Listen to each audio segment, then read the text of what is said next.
الحمد لله رب العالمين صلى الله وسلم على رسوله الكريم ونبيه الأمين وعلى آله وأصحابه أجمعين.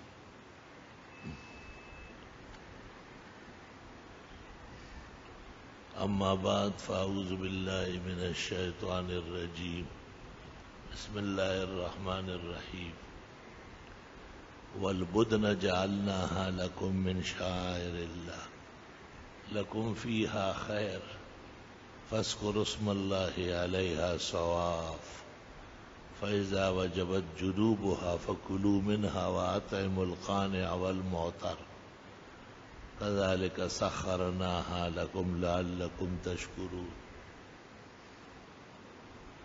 لن ينال الله لحومها ولا دماؤها ولكن يناله التقوى منكم كذلك سخرناها لكم لتكبروا الله على ما هداكم وبشر المحسنين.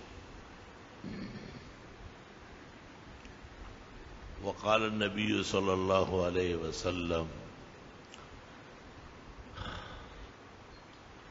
لما سئل عن التضحية هي سنة أبيكم إبراهيم ولكم على كل قطرة دم منها وعلى كل شعرة منها حسنة.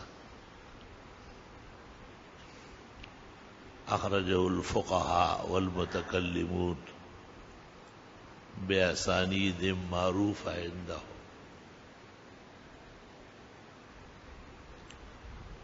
وقال النبي صلى الله عليه وسلم من وجد ساعة ولم يضحي لا يقربن مصلانا.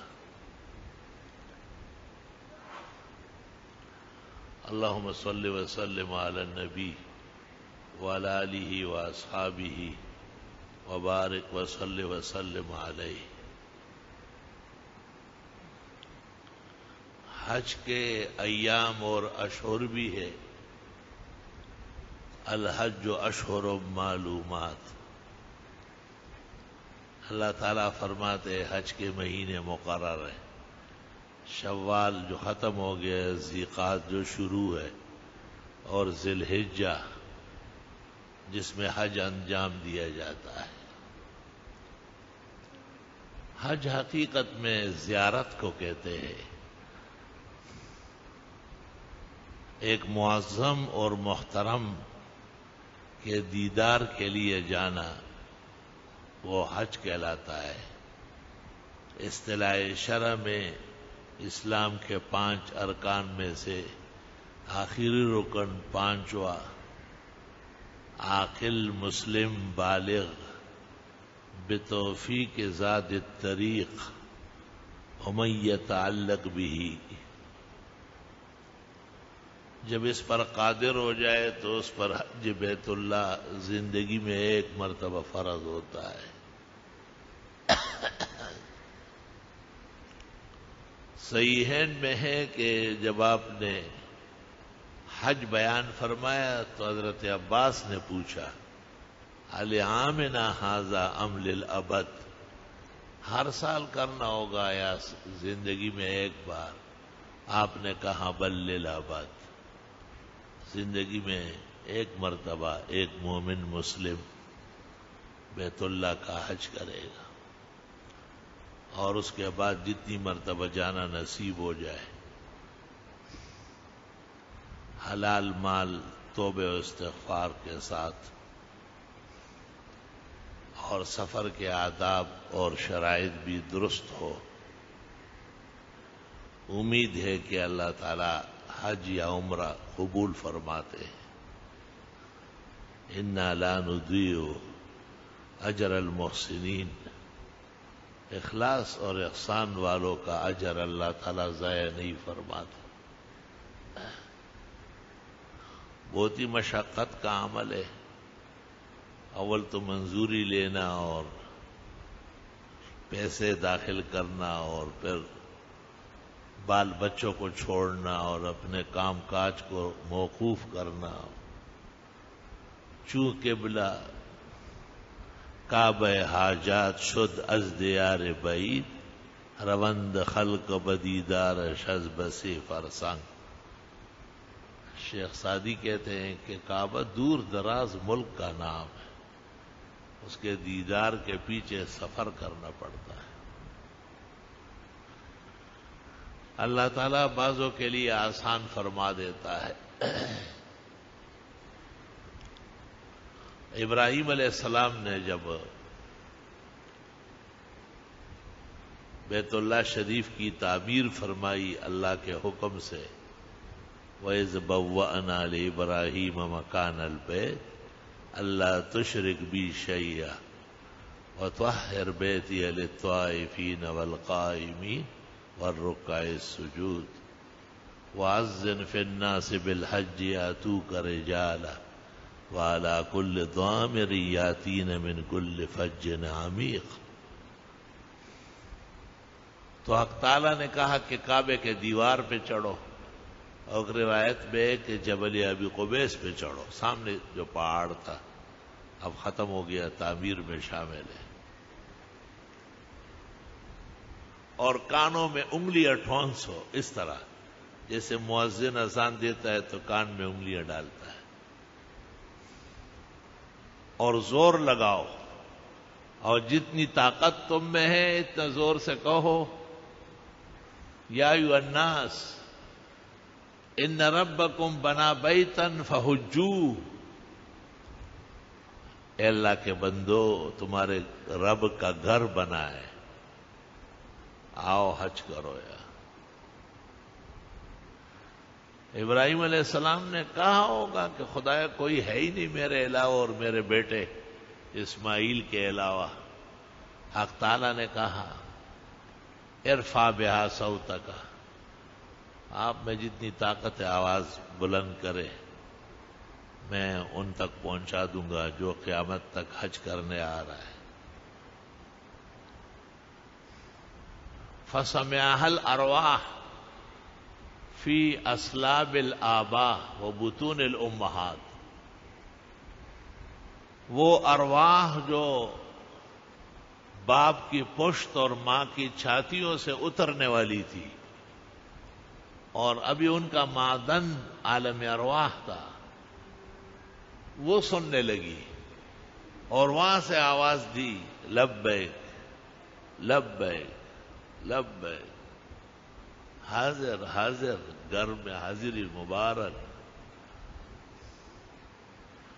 اور مجلس واعظ تو تا دیر رہے گی قائم، اور یہ ہے مے خانہ ابھی پی کے چلے آتے.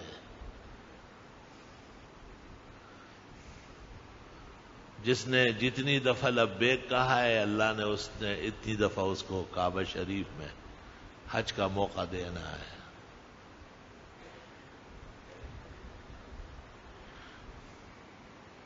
حق تعالیٰ ایسے آسانی سے بعض لوگوں کو لے جاتے ہیں.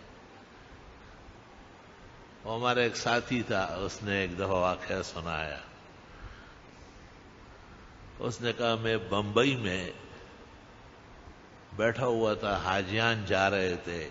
اس زمانے میں بمبئی پورٹ تھا، بندرگاہ، کراچی نہیں کھلا تھا. تو حاجیوں کو رخصت کرنا اور ان کو دیکھنا بھی بڑا ثواب ہے. خدا کے گھر مہمان ہونے جا رہا ہے. کہ ایک پرانی چادر تھی میرے پاس، ایک کتاب تھی جو میں پڑھ رہا تھا.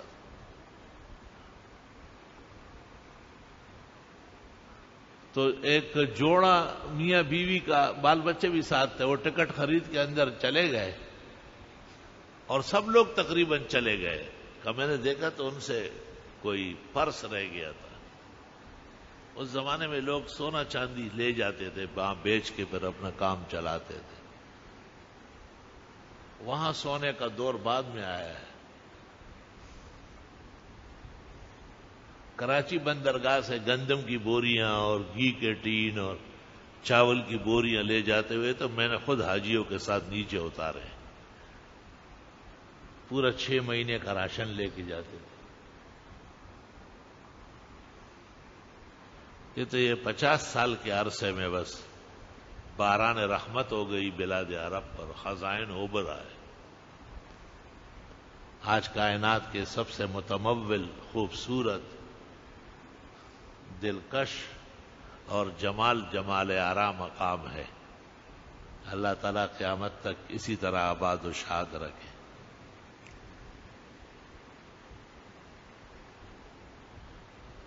تو اس نے جو دیکھا کہ پر سے طالب علم بڑے سچے اور دیانتدار ہوتے ہیں، اس نے کہا یہ لوگ حج کے لیے روانہ ہو گئے، سامان رہ گیا.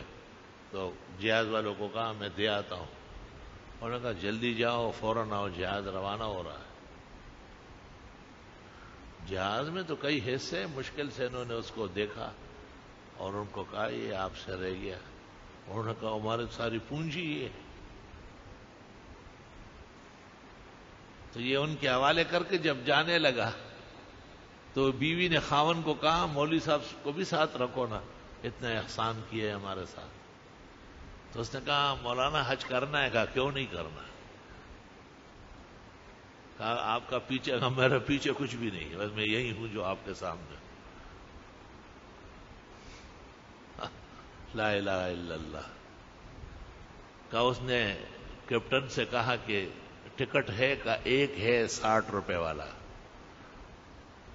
اس مسجد میں ہمارے خواجہ صاحب تھے، مزمل کے والد. اس نے کہا میں نے 120 روپے کا حج کیا ہے.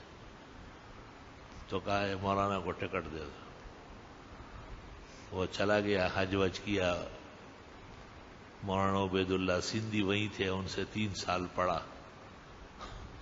3 سال میں 3 حج کیے. واپس آیا، جب بمبئی اترا دیکھا وہی بینچ پر پرانی چادر اور کتاب پر کسی نے اینٹ رکھی ہے اور پلاسٹک چڑھایا ہے کہ یار دینی کتاب ہے کوئی آ جائے.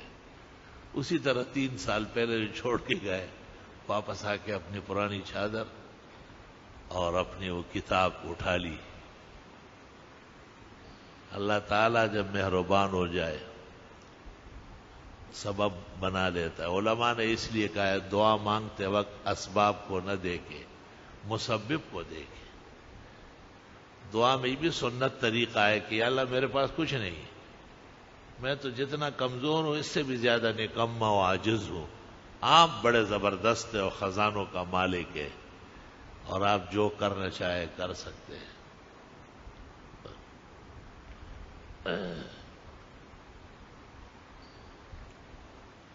لا الہ الا اللہ. میں خود ہر سال حج کے پیسے اکٹھے کرتا تھا اور اینڈ ٹائم پر کم پڑتے تھے. تو ایک دفعہ میں نے ان تمام پیسوں کو خیرات کیا اور اسی سال اللہ تعالی نے سبب بنایا. 1983 پہلا سال تھا اور حرمین شریفین کی حاضری نصیب ہوئی. بظاہر اسباب اس میں مؤثر نہیں ہے، مسبب کا فضل اور احسان اصل سرمایہ ہے. اللہ تعالیٰ ہمیشہ نصیب فرمائے. عوام میں مشہور ہے کہ میرا بلاوا آ گیا. میرا خیال میں یہ بات ٹھیک نہیں ہے، کیونکہ ابو جہل ہر سال حج کرتا تھا اور لعنتی اور کافر ابدی تھا، تو اس کا کیا بلاوا تھا؟ منافقین باقاعدہ عرفات میں دیکھے گئے اور سورہ مائدہ کی آیت جب نازل ہوئی اس کے نزول پر آپ نے باقاعدہ اعلان کیا کہ لا یحجن بعد العام مشرک ولا یطوفن بالبیت عریان. آئندہ کوئی مشرک یہاں حج کرنے نہ آئے اور ننگے ہو کر کے جو رواج تھا جاہلیت کا وہ لوگ بھی حج کرنے نہ آئے. تو جو لوگ کپڑے نہیں پہنتے تھے اور حج کرنے آتے تھے ان کا بلاوا ہوتا تھا، اور جو ایمان نہیں رکھتے تھے اور شرک کبیر کے مرتکب تھے، شرک جلی کے، ان کا کیا بلاوا تھا؟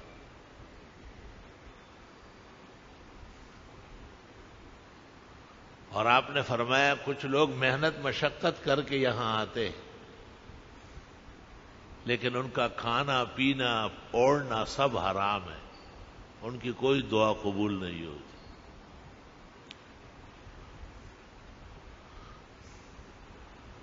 اور عرفہ میں آپ نے کہا تمام گناہگار بخشے جائیں گے لیکن چند نہیں بخشے جائیں گے. آکل الربا، سود خور اور سود چور، غلط فتوے دینے والے.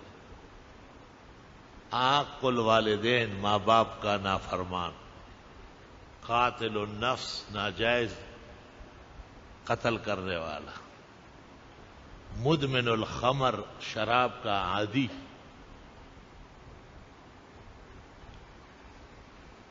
ومرتکب الجہیرہ الفحشاء، اور ایسے گناہ کا مرتکب جس کا گناہ ہونا سب کو معلوم، اس کو جہیرہ فحشاء کہتے ہیں. ہر شخص جانتا ہے کہ یہ گناہ ہے، اس میں تفصیل کی ضرورت نہیں ہوتی. اس لیے ہمیں ایک خوف رہتا ہے، اور واعظ نصیحت میں تو بھائیوں کو بتانا پڑتا ہے کہ وہ احتیاط کر لے. وہ خوف یہ ہے کہ بہت سارے لوگ حج بھی کرتے اور عمرے بھی، لیکن گناہ سے توبہ نہیں کرتے. گناہ تو چھوڑنا چاہیے. اور حدیث میں ہے کہ جو گناہ میں مرتکب ہے اور اس کو چھوڑ نہیں رہا ہے، نہ یہ شخص بخشا جائے گا اور نہ اس کا حج قبول ہوگا اور نہ عمرہ قبول ہوگا. اور تو چھوڑے، یہ جو داڑھی مونڈنا ہے یا شرعی حد سے چوٹی کرنا ہے، بالاتفاق گناہ کبیرہ ہے.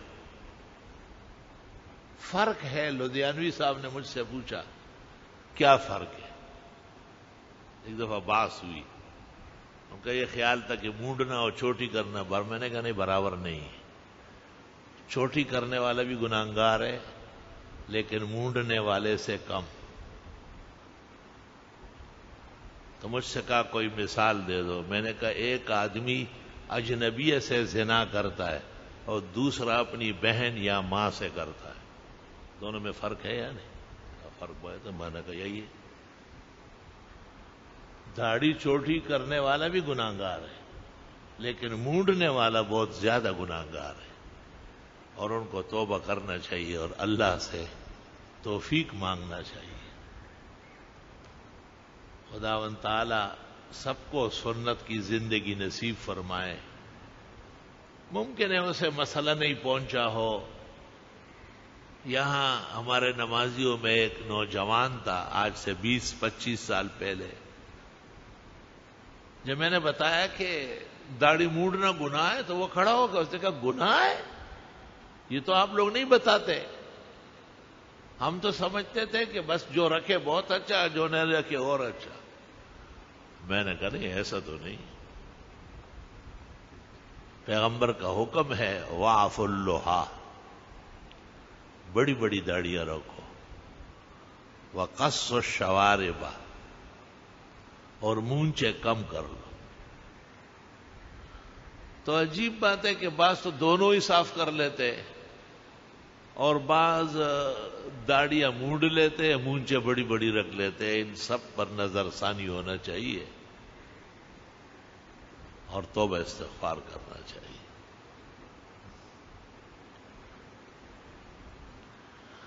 رسول اکرم صلی اللہ علیہ وسلم کے آخری ایام تھے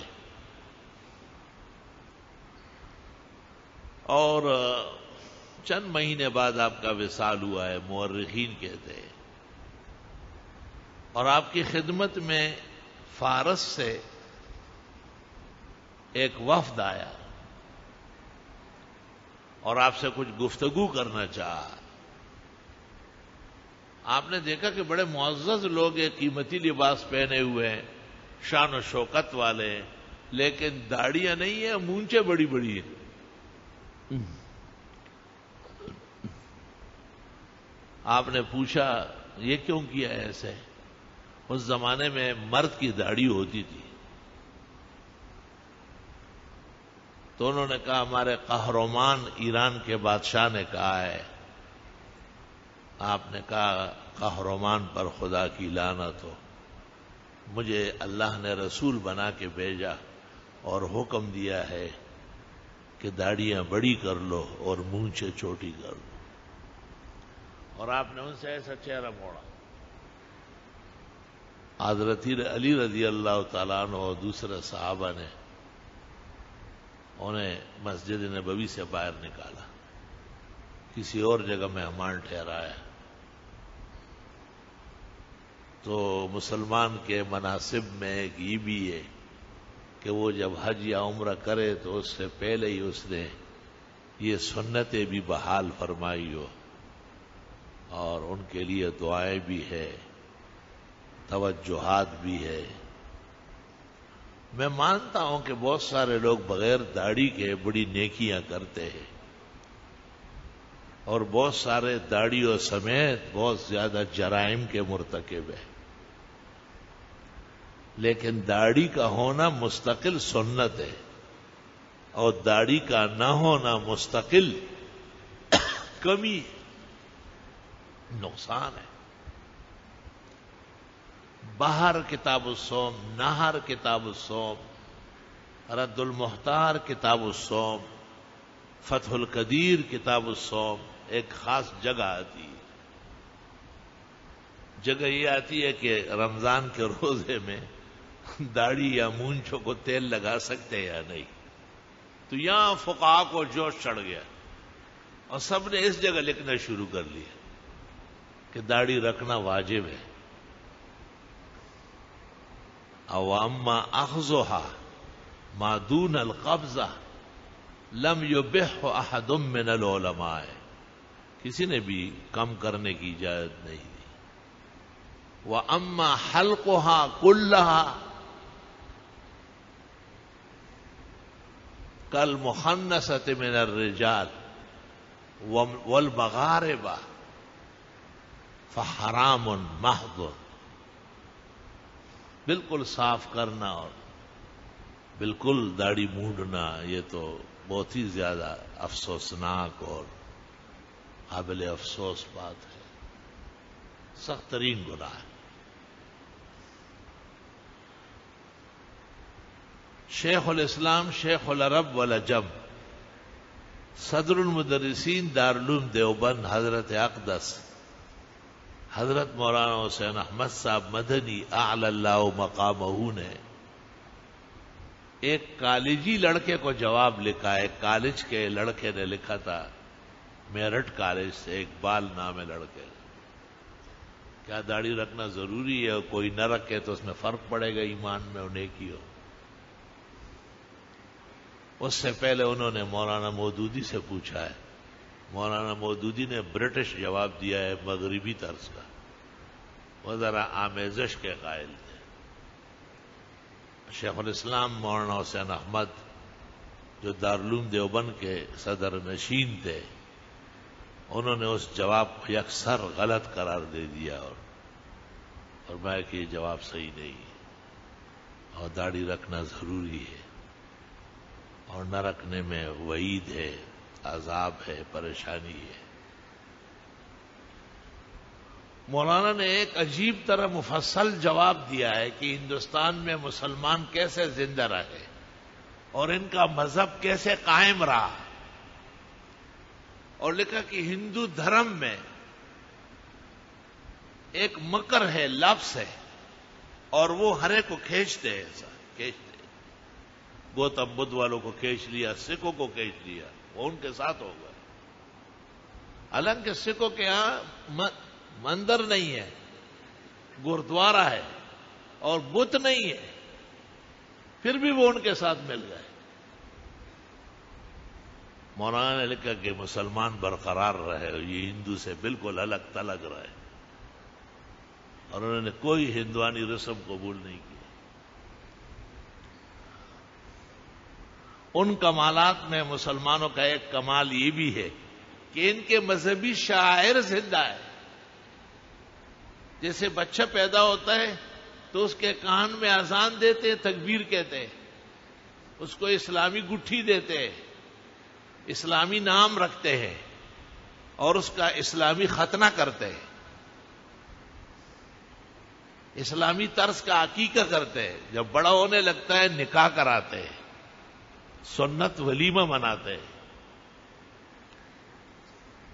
اور اس قسم کے معاشرے میں مابہل امتیاز جتنے وجوہ ہے، شیخ نے مولانا نے اس کو نقل کیا، ان میں داڑھی کا بھی ذکر کیا ہے کہ اس داڑھی کا بھی اسلامی زندگی پر بہت بڑا اثر ہے، اور وہ بھی ہونا چاہیے مسلمان کی حیثیت سے۔ کمی کوتاہی رہتی ہے، بہت سارے بندگان خدا اعلیٰ درجے کے متقی پارسا نیکیوں کے قدردان چھوٹے چھوٹے مستحبات سینے سے لگاتے ہیں، سنتوں پر جان چھڑکتے ہیں، لیکن بعض مسائل میں شاید انہیں دقت اور گرانی پیش آتی ہے۔ اللہ تعالیٰ ان کو معاشرے پر غلبہ عطا فرمائے اور انہیں آسانیاں نصیب فرمائے۔ خاص کر کعبہ معلیٰ اس کی زیارت کرنے کے بعد سواء کانت للحج یا للعمرہ، اور پھر وہ واپس آتے ہیں، بڑی خطرناک بات ہے۔ ایک تو وہ مسئلہ کہ 5 آدمیوں کی بخشش نہیں ہوگی، ایک ان میں وہ جو گناہ کا مرتکب ہو اور وہ توبہ نہ کرے، تو یا تو یہ گناہ نہیں سمجھتا ہے تو اور خطرہ ہے، فقہا کہتے ہیں گناہ کو گناہ نہ سمجھنے میں ایمان کا خطرہ ہے، اور یا یہ کہ گناہ سمجھتا ہے تو توبہ نہیں کرتا، تو فسق و فجور بغیر توبے کے معاف نہیں ہوتی، اس کے لیے توبہ شرط ہے۔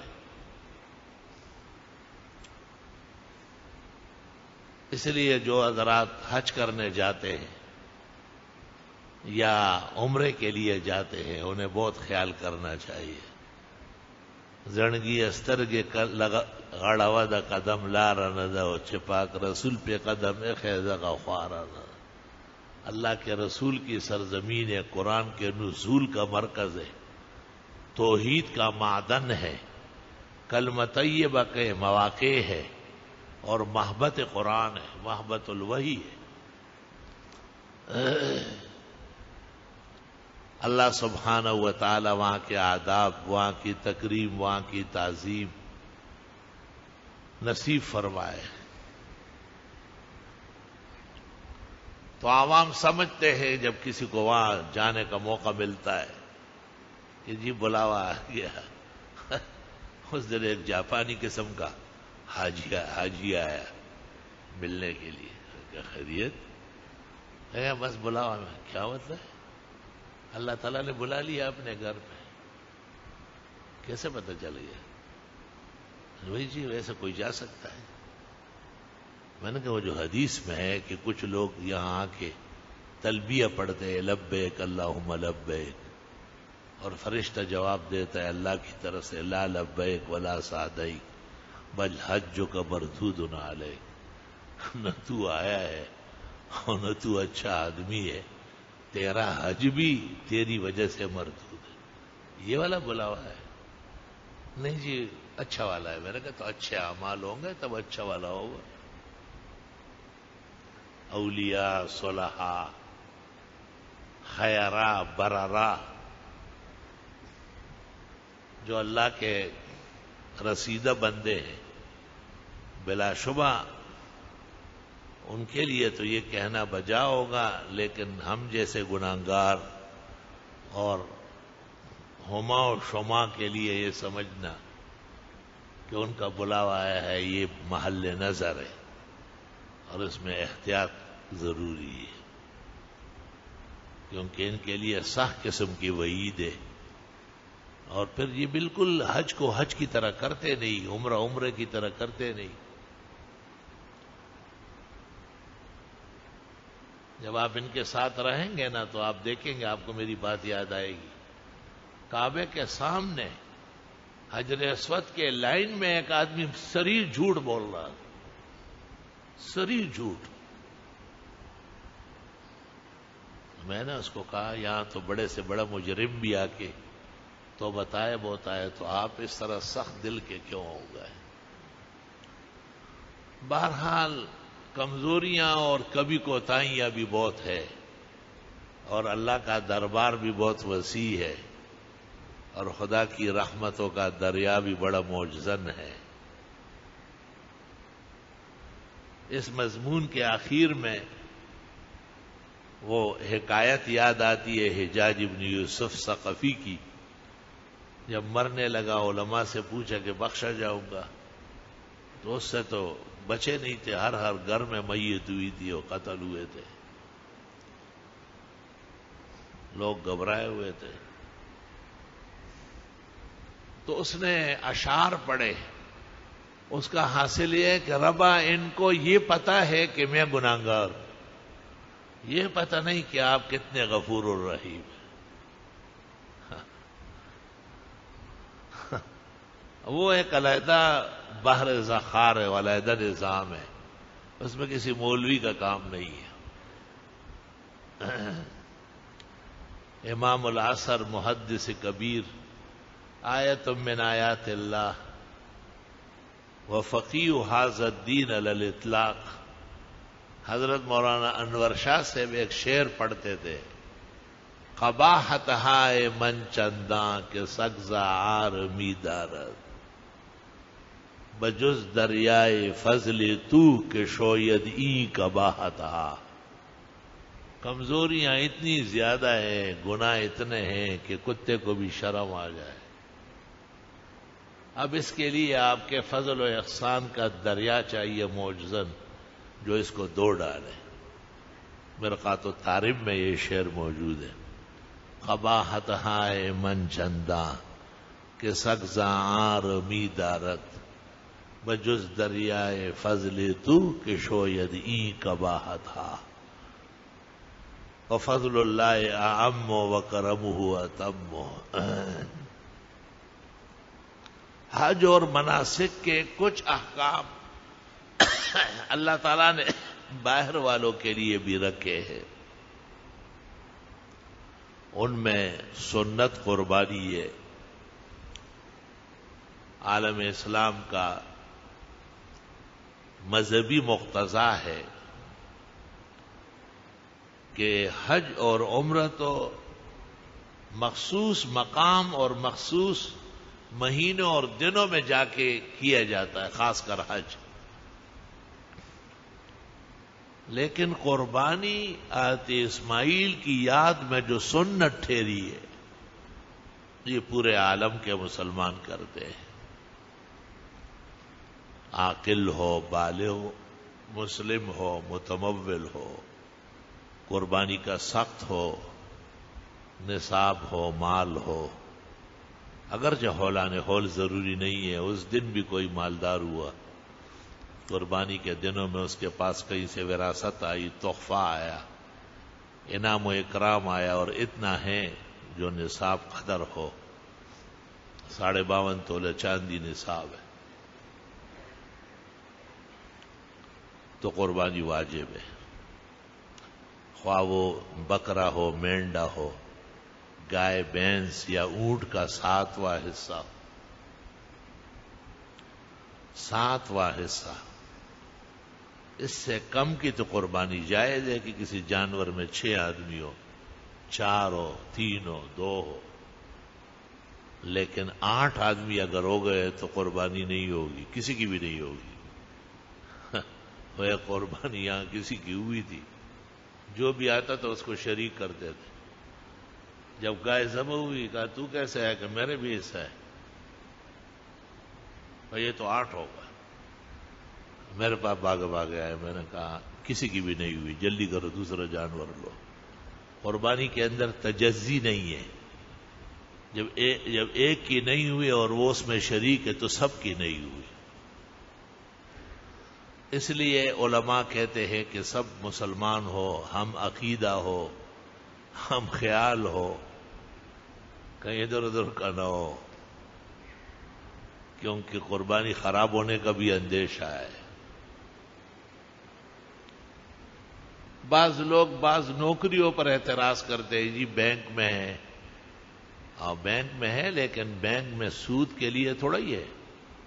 بینک میں اپنی خدمت کا معاوضہ لیتا ہے، صبح سے شام تک وہاں ڈیوٹی کرتا ہے، اور عوض بدل تمام ادیان میں جائز ہے.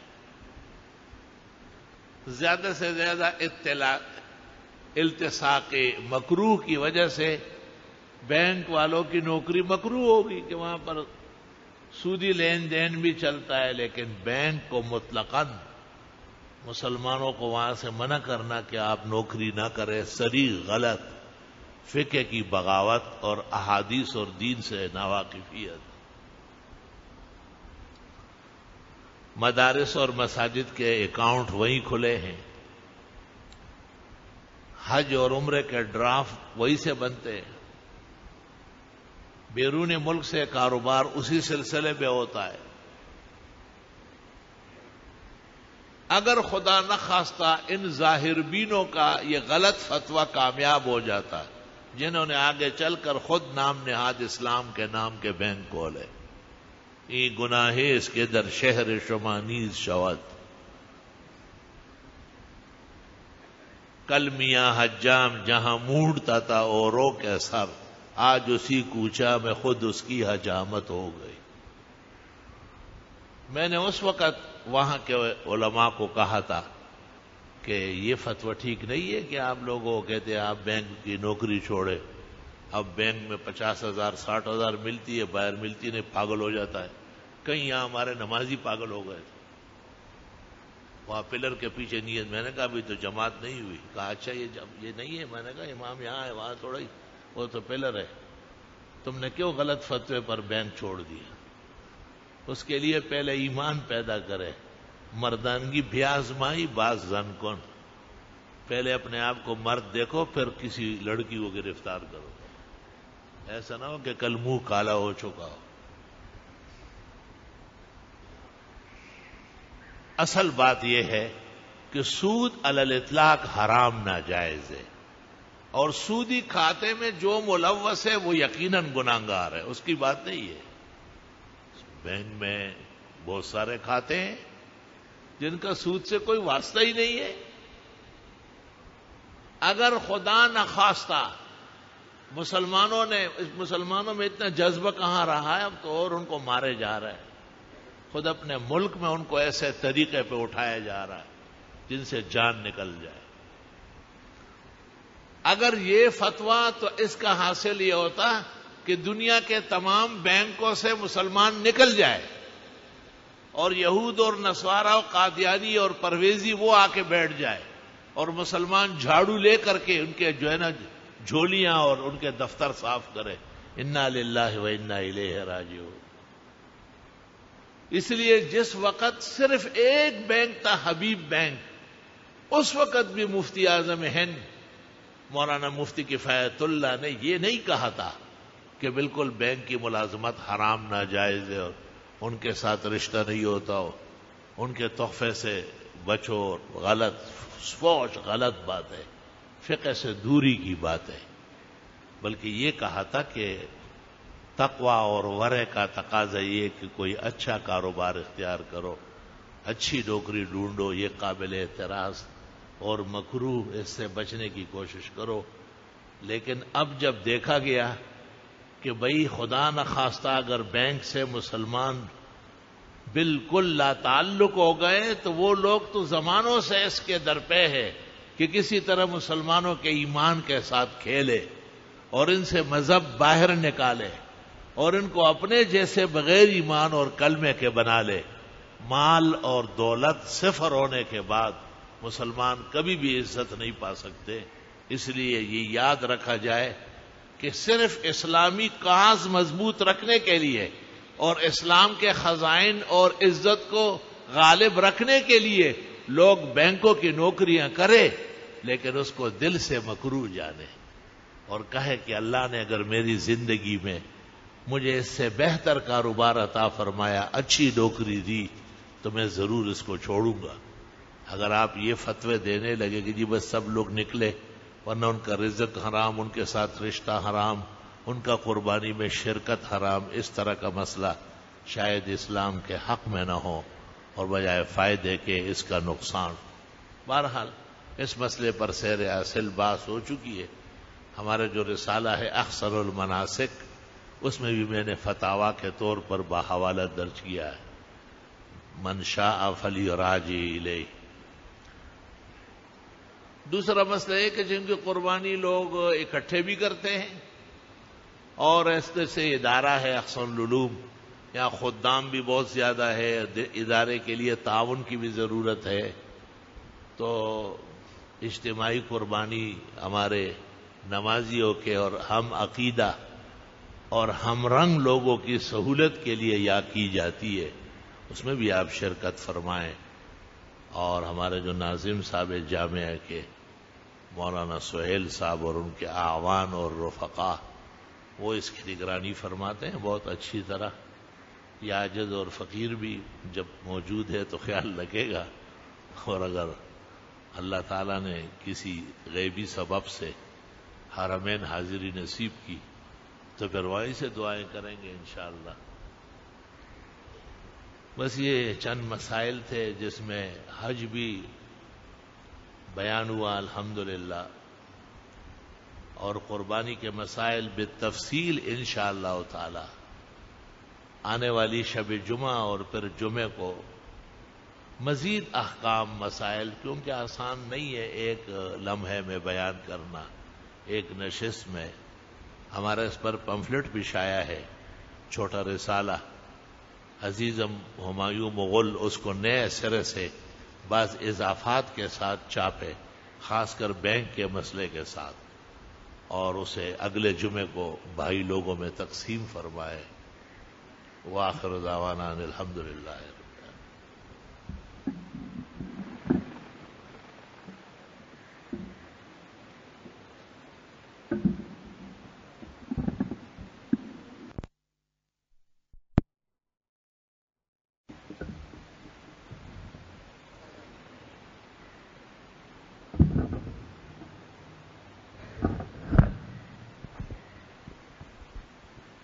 محمد حضرت کو اپنے والد کو پیچھے سے لے آئے آگے، کہاں گرمی میں بٹھا لیا، پیچھے سے آگے لے آئے انہیں۔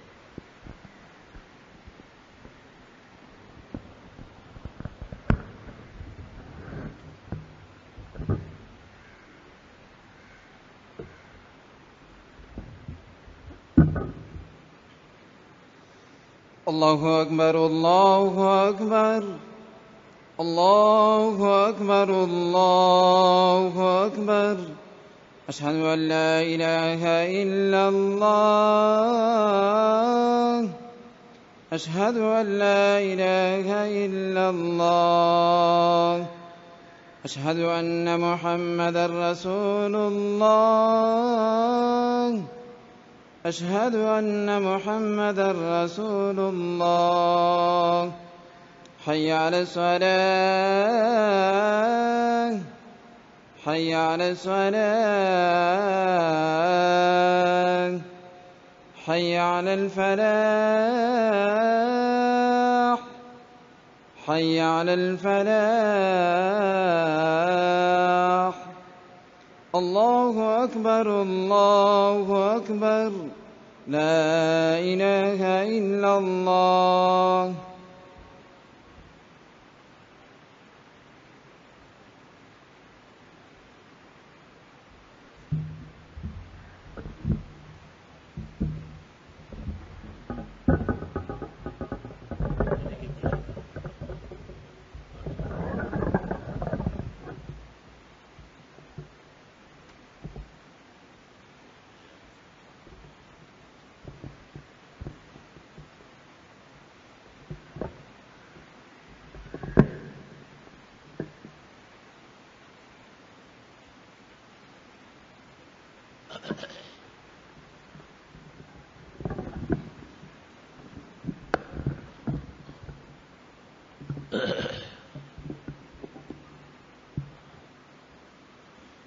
الحمد للہ جل وعلا، خلق الارض والسماوات العلی، الرحمن علی العرش استوى، له ما بین ایدینا وما خلفنا وما تحت الثرى، وهو الله إله في الأرض وإله في السماء ألا له الخلق والأمر تبارك وتعالى. وصلى الله وسلم على رسوله المصطفى ونبيه المجتبى وأمينه على وحي السماء وعلى آله النجبى وأصحابه الأتقياء أفضل الخلائق بعد الأنبياء ما بعد. أعوذ بالله من الشيطان الرجيم. إن الله اصطفى لكم الدين فلا تموتن إلا وأنتم مسلمون. إن الدين عند الله الإسلام ومن يبتغ غير الإسلام دينا فلن يقبل منه وهو في الآخرة من الخاسرين. اليوم أكملت لكم دينكم وأتممت عليكم نعمتي ورضيت لكم الإسلام دينا. هو الذي أرسل رسوله بالهدى ودين الحق ليظهره على الدين كله وكفى بالله شهيدا. قال النبي صلى الله عليه وسلم الدين والنصيحة. قيل لمن يا رسول الله؟ قال لله ولرسوله ولأئمته. أخرجه الشيخان. بارك الله لنا ولكم في القرآن العظيم ونفعنا وإياكم بالآيات والذكر الحكيم. إنه تعالى جواد قديم كريم ملك بر ورب رؤوف رحيم.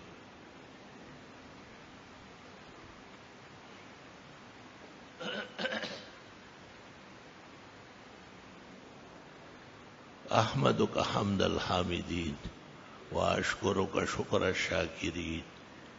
اللهم صل وسلم على سيد الأولين والآخرين سيد الرسل والنبيين سيد الأولياء والمتقين سيد الغرر المحجلين سيد الشفعاء يوم الدين وعلى آله وأصحابه أجمعين. قال النبي صلى الله عليه وسلم لو كنت متخذا غير ربي خليلا لاتخذت أبا بكر خليلا ولكن خلة الإسلام أفضل. متفق عليه. وقال صلى الله عليه وسلم لو كان بعدي نبي لكان عمر. أخرجه أبو بكر بن أبي شيبة في المصنف والترمذي في السنن وأحمد في المسند. وقال صلى الله عليه وسلم عثمان استحيت منك ملائكة الرحمن. أخرجه أصحاب السنن. وقال لعلي أنت مني بمنزلة هارون من موسى إلا أنه لا نبي بعدي. رواه البخاري. وقال صلى الله عليه وسلم خير نساء بني إسرائيل مريم وخير نساء هذه الأمة خديجة. متفق عليه. وقال صلى الله عليه وسلم فضل عائشة على النساء كفضل السريد على سائر الطعام. أخرجه الشيخان. وقال لبنته فاطمة سيدة نساء أهل الجنة. رواه البخاري.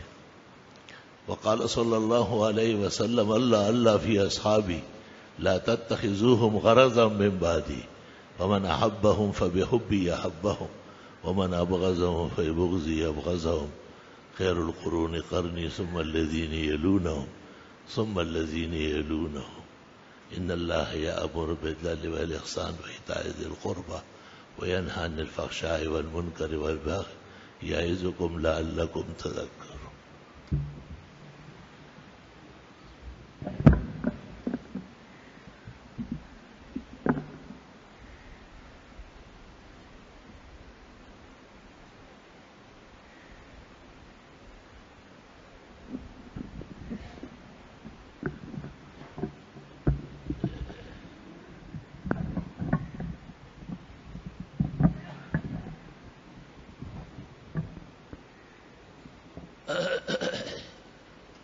صفحے سیدھی فرما لیجئے.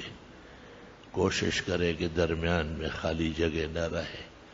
مرد کے لیے ضروری ہے شلوار کے 5-6 ٹخنوں سے اوپر ہو. سر ڈک کے نماز پڑھنا سنت طریقہ ہے. بغیر کسی وجہ کے ننگے سر نماز پڑھنا بدنصیبی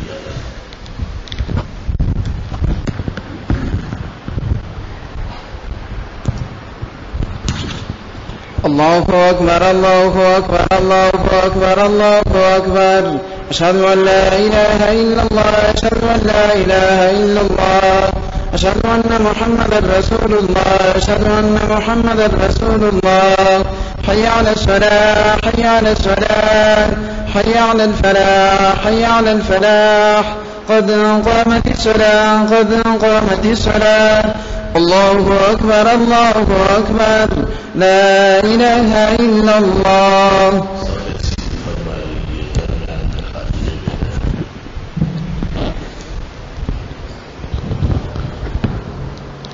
الله أكبر.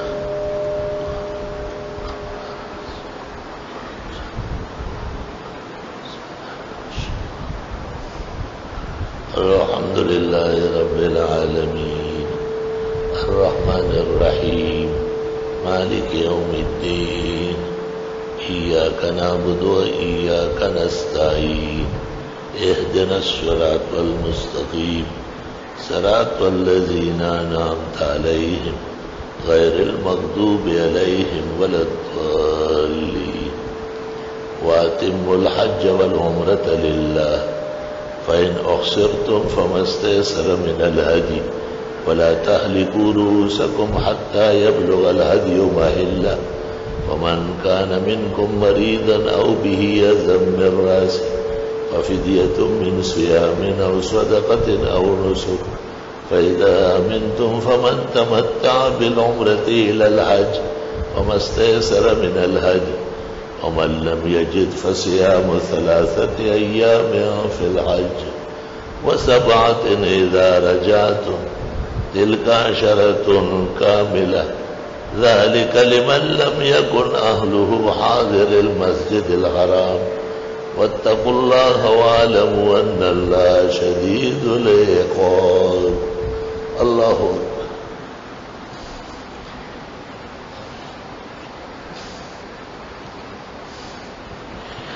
سمع الله لمن حمده.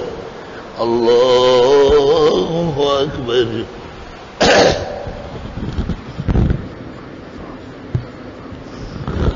الله أكبر. الله أكبر. الله أكبر. الحمد لله رب العالمين الرحمن الرحيم مالك يوم الدين إياك نعبد وإياك نستعين اهدنا الصراط المستقيم صراط الذين أنعمت عليهم غير المغضوب عليهم ولا الضالين. الحج أشهر معلومات فمن فرض فيهن الحج فلا رفث ولا فسوق ولا جدال في الحج. وما تفعلوا من خير يعلمه الله وتزودوا فإن خير الزاد التقوى واتقون يا أولي الألباب. الله.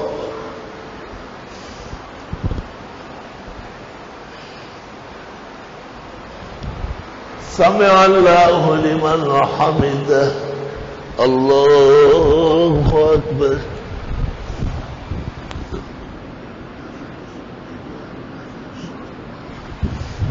الله أكبر.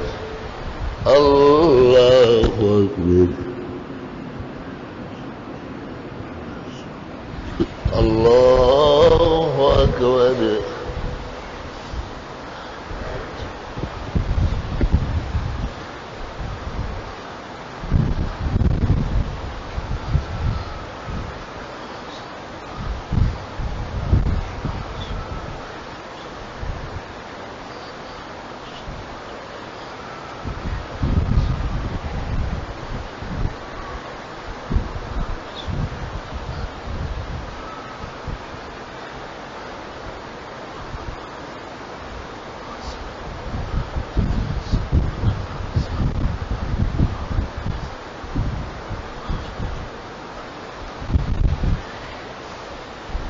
السلام علیکم ورحمۃ اللہ. السلام علیکم ورحمۃ اللہ. الحمدللہ رب العالمین. اللہم انت السلام ومنک السلام تبارک یا ذا الجلال والاکرام. بیماروں کی صحت شفا کے لیے دعا فرمائے. اللہ عالم اسلام کی تکلیفیں دور فرمائے. پاکستان کے چپے چپے کی حفاظت فرمائے. کوئٹہ میں جو اندوہناک سانحہ پیش آیا، بے گناہ مسلمان مارے گئے، اللہ انہیں شہداء و سعداء بنائے. ان کے پسماندگان کو صبر و اجر عطا فرمائے. پورا ملک اور عالم جو ان کے غم میں ڈوبا ہے، اللہ سب کو اجر عظیم دے اور صبر کے مقامات عطا فرمائے. اس قسم کے واقعات اللہ جلدی روک لے، ظالم اور مفسد کو اپنی پکڑ میں لے اور اسے انجام بد تک جلدی پہنچائے.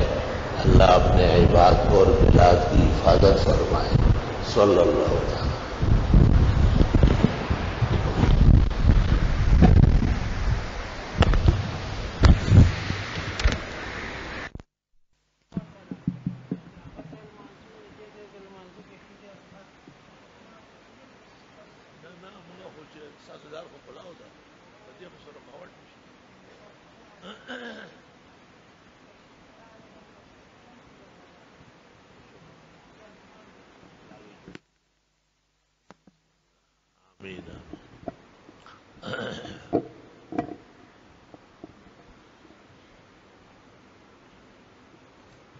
بسم اللہ الرحمن الرحیم.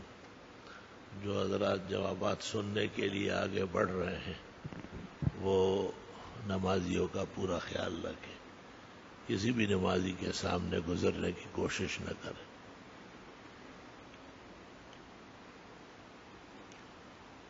قربانی میں گائے اور بکری کی عمر کتنی ہونی چاہیے؟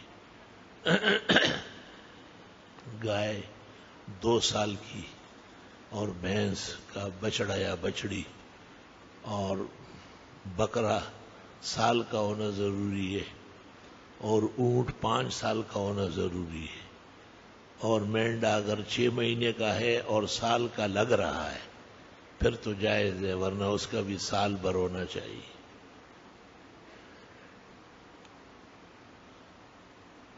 فتویٰ اور تقوی پہ کوئی فرق ہے؟ حکم شرعی فتویٰ ہے، تقوی نہیں ہے.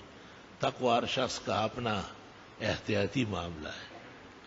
کیا کوئی طالب علم بعض گناہوں میں مبتلا ہے، اپنے کو علم دین کا اہل نہیں سمجھتا، تو کیا وہ طالب علم چھوڑ دے؟ نہیں، علم جاری رکھے. علم خود توبے کا استمرار ہے. انشاءاللہ جب نبوت کا علم نصیب ہوگا تو اللہ اس کو توبہ دے دے گا. حدیث شریف میں ہے کہ ایک شخص کے بارے میں کہا گیا کہ وہ نماز بھی پڑھتا ہے اور چوریاں بھی کرتا ہے. آپ نے کہا ما صلی، ابھی تک نماز نہیں پڑھی ہے. پھر پتہ چلا کہ وہ بہت زبردست توبہ طائب ہو گیا. آپ نے کہا الآن قد صلی، اب جا کے نماز قبول ہو گئی. تو آپ نے نماز پڑھنے سے منع نہیں فرمایا. اعمال صالحہ جاری رہے، انشاءاللہ وہ غالب ہو جائیں گے، گناہ مغلوب ہو جائے گا. تدفین میت کے بعد بقر کا اول و آخر پر ہاتھ اٹھا کر دعا کیسا جائز ہے؟ ثابت ہے. جمعے کی نماز فرض ہے، فرض قطعی ہے. شک کرنے والا کافر نہ ہو جائے. موبائل میں ایڈوانس منگوانا سود ہے؟ نہیں. کیا مطلب ایڈوانس منگوانا؟ ہاں تو وہ محنتانہ ہے نا، وہ کوئی آپ کا نوکر تو نہیں ہے کہ آپ کو 20 کا 20 دے گا. محنتانہ آپ سے لے گا. سود کو روپے واپس نہیں لے رہے، وہ سود مانگ رہے ہیں. کیا دینا جائز ہے؟ وہ کمال بیوقوف ہے اور آپ اس سے بڑھ کر احمق ہے. بجلی کا کنڈا استعمال کرنا جائز ہے. اصل شہد کے پہچان کا طریقہ، استعمال کا طریقہ، یہ شہد والوں سے باتیں کرو، یہ ہمارا میدان نہیں. نفاق کی کتنی قسمیں؟ کتاب النفاق مشکات میں دیکھ لو. بڑی قسمیں 2 ہے، اعتقادی اور عملی. طارق جمیل کو جو کہا ہے صحیح کہا ہے، وہ اس سے بڑھ کر ہے۔ آپ سے دعا کی درخواست ہے، میری بیوی کے درمیان حقیقی محبت بڑھ جائے۔ حقیقی محبت کیا، سامان بھی پیدا کرو نا، جیسے محبت حضرت عائشہ شہابش پیغمبرانہ اوصاف اپنائے اور پیغمبرانہ حسن خلق اپنائے، پیغمبرانہ سنتوں کی قدر و منزلت اپنائے۔ امید ہے ہر جگہ اللہ آپ کی عزت بڑھا دے۔ جب اذان شروع ہوتی ہے تو کتا اس کے ساتھ بھونکتا ہے، اس لیے کہ وہ شیطان ہے۔ بعض علماء کہتے ہیں کہ اذان کا جواب دیتا ہے، وہ تیرے جیسے علماء ہوں گے، جیسے تو الو ہے نا، وہ بھی الو ماں ہے۔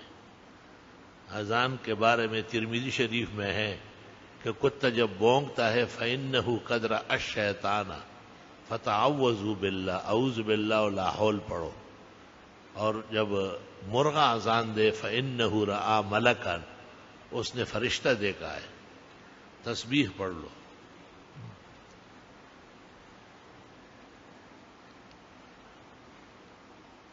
سوال یہ، قرآن خوانی کرنا درست ہے؟ برسی شادی میں پہلے نئے گھر میں آ کر قرآن شریف پڑھائی جاتی، قرآن خوانی کے درست ہے، لیکن اشرف علی صاحب نے اصلاح الرسوم میں منع کیا ہے۔ اصلاح الرسوم کے مسائل غلط بھی ہے، اس کی ایک اور کتاب بھی ہے اصلاح الرسوم، اس میں شاید رجوع نقل ہے۔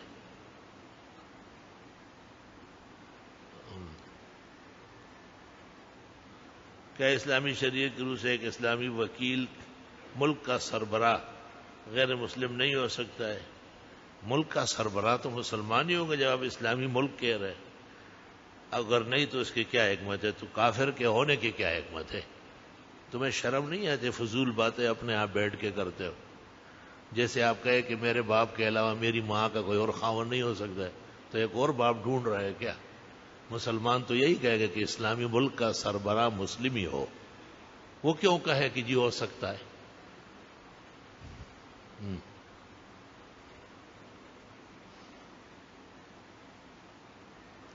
بہت دعائیں دی، جزاکم اللہ خیر، مسجد مدرسے کی حفاظت، آمین آمین۔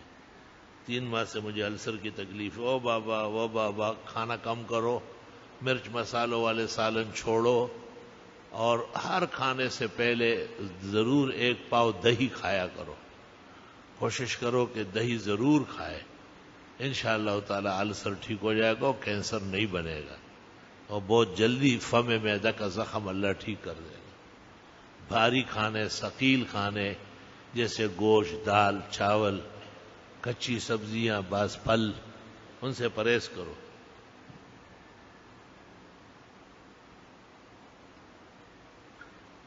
یہ بات حدیث میں ہے کہ عرفات مینا میں جتنے بھی لوگ آئے اللہ اس کو بڑا کر دیے، ٹھیک ہے، روایت میں ہے کہ جیسے جیسے لوگ آئیں گے جگہ بڑھتی جائے گی، یعنی گنجائش بڑھے گی۔ مروجہ بینکاری جھوٹی ہے اور اس کے کارپردازان اس بارے میں غلطی پر ہے۔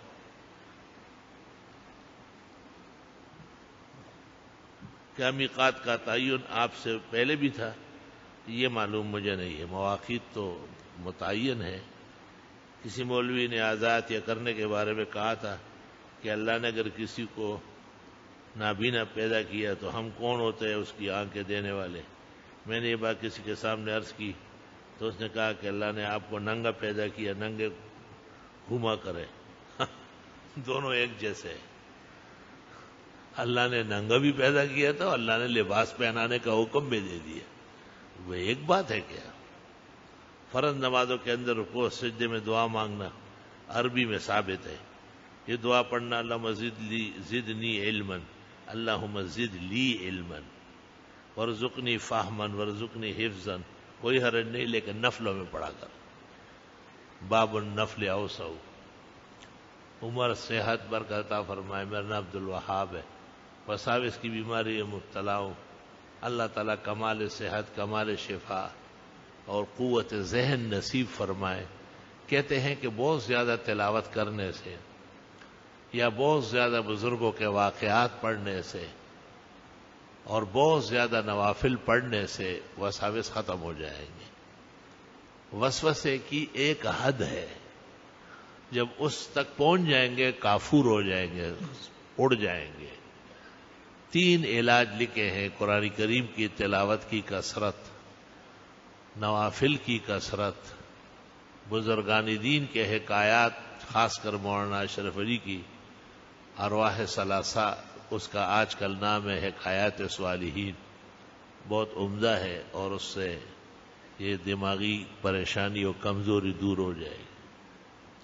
الحمدللہ رب العالمین۔ اللہم صلی وسلم علی النبی وعلی آلہ واصحابہ وبارک وصلی وسلم علیہ۔ ربنا آتنا فی الدنیا حسنہ وفی الآخرۃ حسنہ وقنا عذاب النار۔ ہمارے یہ بزرگ حاجی صاحب 3 مہینے حرمین میں لگا کے آئے ہیں، بڑی محنت مشقت کی ہے۔